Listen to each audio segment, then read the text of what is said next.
warahmatullahi wabarakatuh. Perkenalkan, nama saya Eva Oknita, NPM 5019156, kelas 4D Prodi PGSD. Baiklah, di sini saya mengampu mata kuliah kurikulum. Dan di sini saya akan menjelaskan mengenai elemen-elemen kurikulum 2013.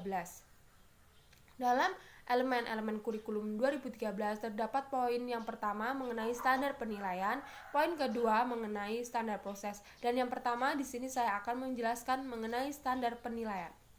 Standar penilaian pendidikan merupakan kriteria mengenai lingkup, tujuan, manfaat, prinsip, mekanisme, prosedur, dan instrumen penilaian hasil belajar peserta didik yang digunakan sebagai dasar dalam menilai hasil belajar peserta didik pada pendidikan dasar dan menengah. Penilaian juga merupakan proses pengumpulan dan pengelolaan informasi untuk mengatur pencapaian hasil belajar peserta didik. Ada beberapa prinsip-prinsip mengenai penilaian hasil belajar peserta didik pada jenjang menengah dan dasar. Prinsip-prinsip tersebut meliputi yang pertama objektif, yang kedua adil, yang ketiga terpadu, yang keempat terbuka, yang kelima menyeluruh dan berkesinambungan, yang keenam sistematis, dan yang terakhir ketujuh akuntabel. Di sini juga terdapat fungsi dan tujuan standar penilaian. Dan yang pertama saya akan menjelaskan fungsi standar penilaian. Fungsi standar penilaian yang pertama fungsi formatif, yang kedua fungsi summatif, yang ketiga fungsi diagnostik, yang keempat fungsi selektif, yang terakhir yang kelima fungsi motivasi. Dan selanjutnya tujuan standar penilaian. Standar penilaian bertujuan untuk mengetahui kemajuan belajar siswa, serta sekaligus memberi umpan balik pada perbaikan pelaksanaan kegiatan pembelajaran.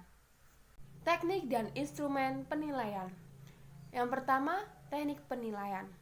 Teknik penilaian hasil belajar oleh peserta didik menggunakan berbagai teknik penilaian berupa tes, observasi, penugasan perseorangan atau penugasan per kelompok.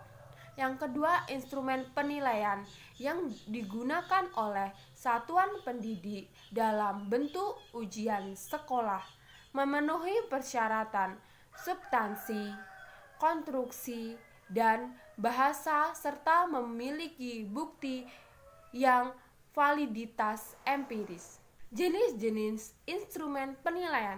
Yang pertama, instrumen tes, yang kedua, instrumen non-tes, dan yang terakhir ketiga, tes tulis. Yang kedua, di sini saya akan menjelaskan mengenai standar proses. Pengertian standar proses. Standar proses merupakan kriteria mengenai pelaksanaan pembelajaran pada satuan pendidikan untuk mencapai standar kompetensi lulusan. Standar proses juga merupakan standar yang mencakup perencanaan proses pembelajaran yang efektif dan efisiensi. Dalam standar proses terdapat beberapa tahap untuk terlaksananya proses pembelajaran yang efektif dan efisien.